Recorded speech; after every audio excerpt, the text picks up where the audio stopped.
Ang ginawa nilang ito, mga kababayan, na pinayagan nilang magsalita yung bata sa kanilang rally, ito po ay hindi na po katanggap-tanggap. Pakinggan po natin, mga kababayan, at ating pong pag-usapan.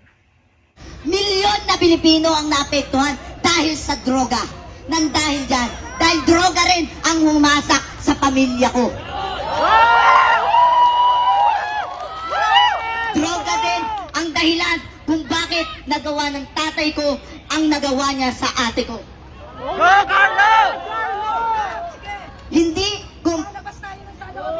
Hindi ko nahayaan na yung mga ginawa ni Marcos dahil sa droga na yan, siyang pasimuno. Dahil alam namin ng mga kabataan at alam din namin na magsasalita sila kung ano na naman ang sasabihin nila. Nasasabihin nila, ginagamit kami mga kabataan para lang magpaingay. Hindi kami ginagamit at hindi kami papayag na magpagamit. Dahil kami, Pilipino rin kami, naiintindihan namin ang bawat nararamdaman ng kapwa namin Pilipino. Dahil sa ginawa mo, Marcos, nag-ingay na ang mga Pilipino, naggalit na. Diba sinabi mo, nagbabaguhin mo, Pilipinas? Diba? Kung mabuti ka talagang pinuno at mabuti ka talagang presidente ng Pilipinas, ipakita mo noon pa lang, dahil nung nag-campaign ka pa lang, kung ano-ano ang pinakita mo, gumawa ka pa ng movie, nakala namin na totoo. Pinutol mo kami! Pinutol mo kami! Niloko mo kami! Kung ano-ano pa ang pinakita mo para lang umangat ka, para mayuluklok ka lang, hanggang sa naniwala ang ibang Pilipino, hanggang sa marami ang gustong magluksok sa'yo. Pero ano nangyari? Nung nagluklok sa'yo, anong ginawa mo?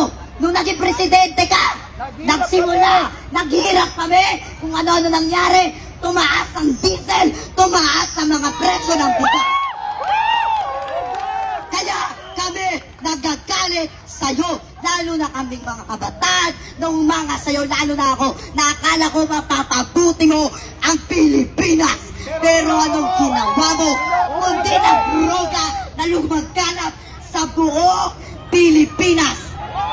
Kaya nananawagan ako sa'yo sa Republika ng Pilipinas, sa buong Pilipinas, sa Malacanang, na uulitin ko, mag-resign ka na! Mag-resign ka na! Mga kababayan kong Pilipino, sabay-sabay nating isigaw, mag-resign! Mag-resign! Mag-resign! Marcos resign! Marcos resign! Sisigaw natin, Duterte! Duterte! Duterte! Duterte! Duterte! Duterte! Duterte! Ito na lang ang sasabihin ko sa iyo, Marcos. Lalo na sa Malacanang. Alam namin na akala mo kaming mga kabataan, porket kabataan, ay kailangan asikasuhin ang mga pag-aaral. O, alam namin yun. Alam namin yun. Pero bakit gano'n naapektuhan ni kami? Dahil bakit? Dahil kasama ang pamilya namin sa naapektuhan sa droga na yan.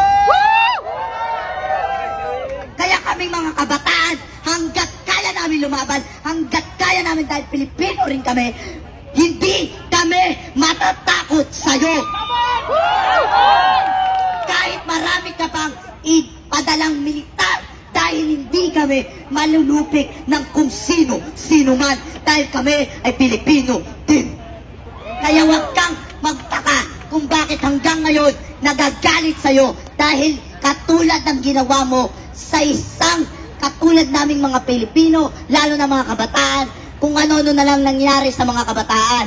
Dahil doon din sa nakatira kami, ay maraming mga nagdroga, maraming kaming narinig na nag-aabutan ng droga, hanggang sa nalaman namin, hanggang sa nakita namin. At nung nalaman ko, pati si Duterte, Sara, kinalaban mo, kaya kami nagalit sa'yo, dahil kami sumuporta rin sa'yo. Alam mo kung bakit nangyari sa ate ko? Alam mo kung anong nangyari? Dahil sa droga na pinalaganap mo. Kinahasa ang ate ko na nawala sa bisyo. Nang dahil sa bisyo sa droga. Yun ang dahilan ng droga. Kaya bakit kami sa iyo naniniwala na bakit ka maniniwala sa mga pinapadala mo na trolls kami? Trolls sa mga Pilipino? Pinabayaran? Hoy! Maya ka naman sa balat mo! Hindi kami bayaran! Walang bayaran Hindi kami bayad! Hindi kami bayad! Hindi kami bayad! Hindi kami bayad!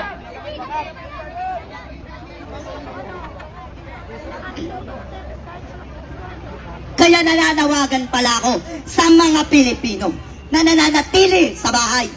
Mahiya naman si Marcos. Kahit ano pa ang panakot sa atin. Huwag kayong mag-alala. Suportado kayo na buong Pilipino. Lumabas na kayo, mga kapwa namin Pilipino, lalo na mga magulang nyo. Huwag kayong matakot na akala nyo mapapama ka mga anak nyo. Kami bahala, lalo na ako magpapatunay. Ako magpapatunay sa inyo na kami ang susuporta sa'yo, lalo na ako. Ikaw bata ka, nanonood ka. Alam ko nanonood ka dahil maraming lumaganap na social media. Alam namin kung bakit kami galit. Dahil hindi namin din gusto gawin to. Pero dahil sa ginawa mo, dahil sa ginawa mong meeting, kung ano-ano, alam mo, nagalit na sa'yo. Umpisa pa lang, nagagalit na sa'yo. Hinintay lang namin na bumawi ka sa dulo. Pero anong ginagawa mo? Wala, hanggang sa nagalit na. Hindi ba sabi mo, tigre ka? O sige, nananawagan ako sa'yo. Pumunta ka, magpakita ka sa buong Pilipinas para na sa ganun, kung tigre ka talaga, ipakita mo sa amin. Dahil nalaman namin na talagang tigre ka. Dahil nilamon mo kami. Pero hindi kami magpapalamon sa'yo ng buong buo. Dahil kaming mga Pilipino, marami na kaming napagdaanan. Dahil kami isang matatag na Pilipino. Kami ay babangon na kasama si Inday Sara Duterte. Duterte! Duterte! Duterte! Huwag kang masyadong magtaka, Marcos, hindi kami takot sa'yo, lalo na ang mga kabataan. Dahil kami, lalo na ako, palaban din ako. Hindi ako nagpapasubik kahit sa kanino.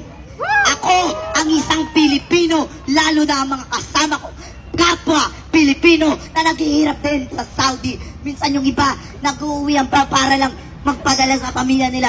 Pero nung napahamak yung pamilya nila, hindi mo ba nakikita na naghihirap din ang mga Pilipino na sa ibang bansa? Hindi mo ba alam yun? Tapos ikaw, nagdodroga ka, pinapalaganap mo. Hayop, grabe ka talaga. Tungkol ka.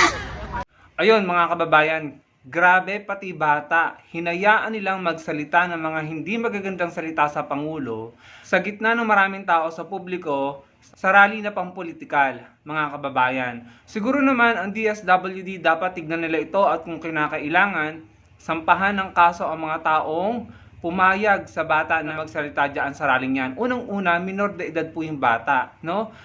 Ako po sa pagkakaunawa ko, hindi dapat isinasali ang mga bata sa ganyang uri ng pagtitipon. Pwede sa mga pagtitipon na may kinalaman sa, let's say, yung mga advocacies, no, or panawagan, rally, para sa kalikasan, para sa climate change, para sa mga alagang hayop. Pero yung rally na pampolitikal, para po sa akin, hindi po dapat sinasama ang mga bata dyan.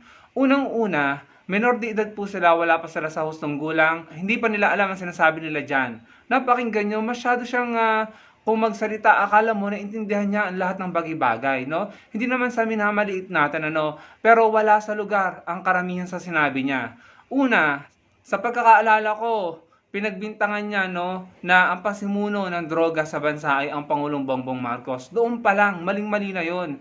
Bakit nila hinayaan na magsalita ng ganun yung bata? Bakit walang pumigil? At kung mapapansin nyo, may lumalapit doon sa bata, ano? Pwede nyo balikan yung video. May lumalapit at may bumubulong. And then, meron ding nagsasabi sa kanya, no? Parang dinidiktahan siya kung ano yung icha-chant, no? Yung isisigaw. Pwede niyong balikan, yun po yung pagkakaalala ko na tinuruan yung bata ng icha-chant and then nag-chant na nga yung bata at sumunod na yung maraming tao. Ang problema dyan, kapag isinasama nila ang mga bata sa ganyang pagtitipon, ano, political rally, kapag nagkaroon ng aberya dyan or gulo, no, nagkaroon ng hindi inaasahang pangyayari, maaring masaktan ng bata o yung mga batang isinasama nila. Sinong mananagot dyan? No? Isisisi yan sa gobyerno, baka isisi pa yan sa Pangulo. At ang nakaka-worry dyan, ano, ito yung nakakatakot na mangyari, no? Sana wag mangyari. Kapag nagsasama sila ng bata dyan, kapag merong nanabotahe ng kanilang rally, no? Wag naman sana. Kapag merong gustong gumawa ng gulo dyan para mapagbintangan ng Pangulong Bongbong Marcos at nagkaroon ng sakitan. And if worst comes to worst, merong mabawian ng buhay dahil sabihin na natin na sana wag mangyari ito, pero kailangan po nating isipin yung mga maaari, mga posibleng mangyari na merong magpaputok diyan, magpasabog para lamang isisi sa gobyerno, isisi sa mga pulis or sa pangulo. Madadamay po ang mga bata. Alam naman natin na nangyari na yung mga ganung uri ng eksena in the past, di ba? Yung mga ganung eksena na may mga pagtitipon, nagkakagulo, nagbabatuhan, na merong biglang pumuputok, sumasabog, ayaw nating mangyari yun, no? Pero nangyari po yun sa ating history. Sa nakaraan nangyari yun, no? At may mga taong binawian ng buhay. Paano kung mangyari yan ngayon? Isinasama niyo ang bata. Hindi niyo pinipigilang magbulalas ng gusto niyang sabihin na wala naman sa lugar. Na hindi naman niya naiintindihan ng mga bagay-bagay pagdating sa politika. Hindi ko ina-underestimate yung bata, no? Pero marami po ako narinig sa kanya na irrational at fallacious, no? Yun na lamang nasabihin niya sa aking pagkakaalala. Sinabi niya na ang pasimuno, na tila sinasabi niya na pinapayagan ng Pangulo ang pagtalamak ng droga dito. Yun ay maling-mali. Bakit pinapayagan ng mga taong nakapalibot sa kanya na nasa hustong edad na sabihin ng mga bagay na yun? Kaya dapat ang DSWD tignan niyang video na yan. Tignan kung mayroong mga legal accountability o may mga pananagutan sa batas ang mga taong pumayag or naghimok na magsalita yung bata dyan sa political rally na yan. Nakalagay dun sa caption, baka daw isipin natin na ginagamit yung mga bata. Ano pa nga ba?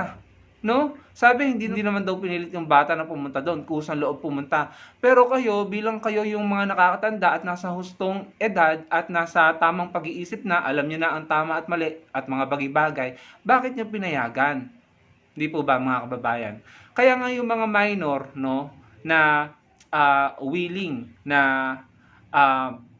kapag may kasama sila na mas matanda na pumapasok sa ganitong lugar, kakasuhan pa din yung mas matanda kasi wala sa tamang edad yung minor eh. Kahit pa sabihin natin willing yun, wala siya sa hustong gulang, hindi niya alam ang tama at mali. No?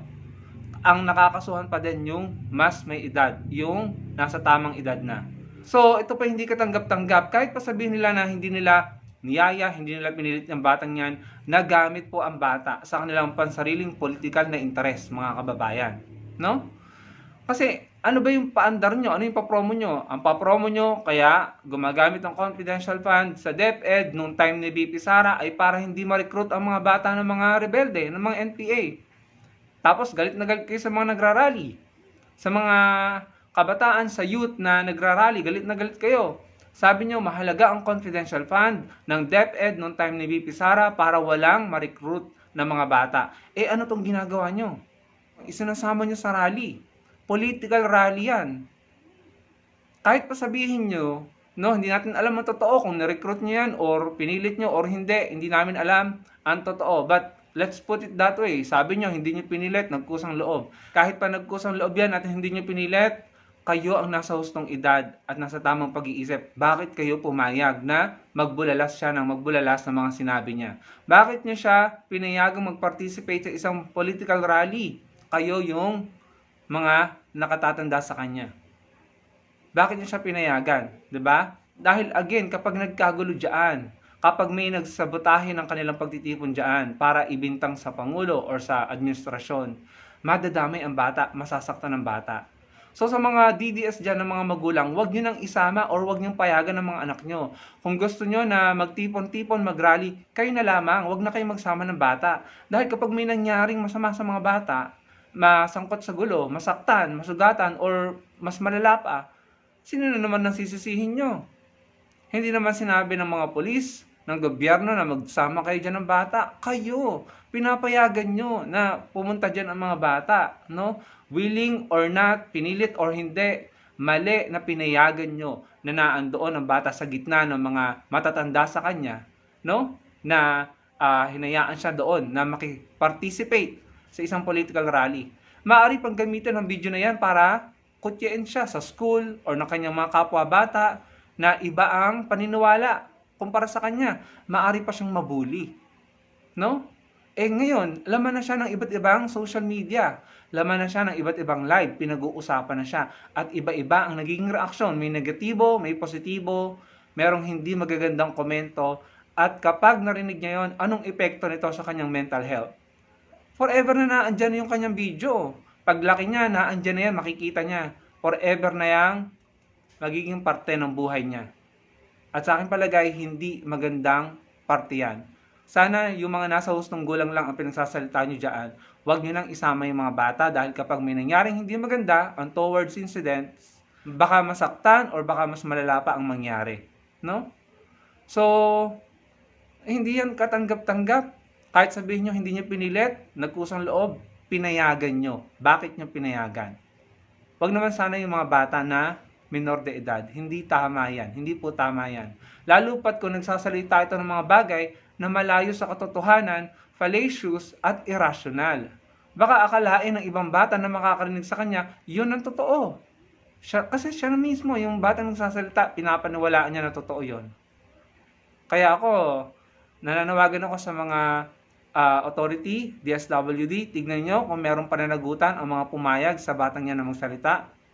Panagutin kung kinakailangan para hindi po maulit yan dahil delikado para sa bata, para sa mga minor. Dapat pinapangalagaan natin ang mga bata. Again, sabi nyo nga, kaya may confidential fund ang DepEd para hindi po nare-recruit ang mga bata para sa protection ng mga bata. Bakit diyan? Hinahayaan nyo, pumapayag kayo na ma-involve, mag-participate ang isang minor de edad sa isang political rally. Very wrong. Hindi katanggap-tanggap. Yun lang mga kababayan, ako po'y nadidismaya, no? Kaya talagang sa tingin ko, kayong mga DDS, hindi kayo magtatagumpay dahil maling-mali na ang pamamaraan nyo, maling-mali na ang ginagawa nyo, hinahayaan nyo mangyari sa rally nyo. Noong panahon nyo, nung admin ni PRRD, kayo yung galit na galit sa mga nagrarally, sa mga aktivista, nare-red tag pa nga no? Tinatag na komunista, rebelde, makakaliwa. Pero ngayon, kayo yung may hypocrisy, audacity na gawin yung mga bagay na kinaiinisan nyo noon. So, anong tawag sa inyo? Hypocrite ang tawag sa inyo. So, yun lang mga kababayan. Maraming salamat sa inyo. Sana po ay makapagbigay kayo ng opinion nyo. Sang-ayon po ba kayo sa ganyang pangyayari? Ilagay nyo po sa comment section below. At huwag nyo po kalimutang i-like ng ating video. At sana po magkita-kita tayo ulit sa susunod kong video. Salamat po.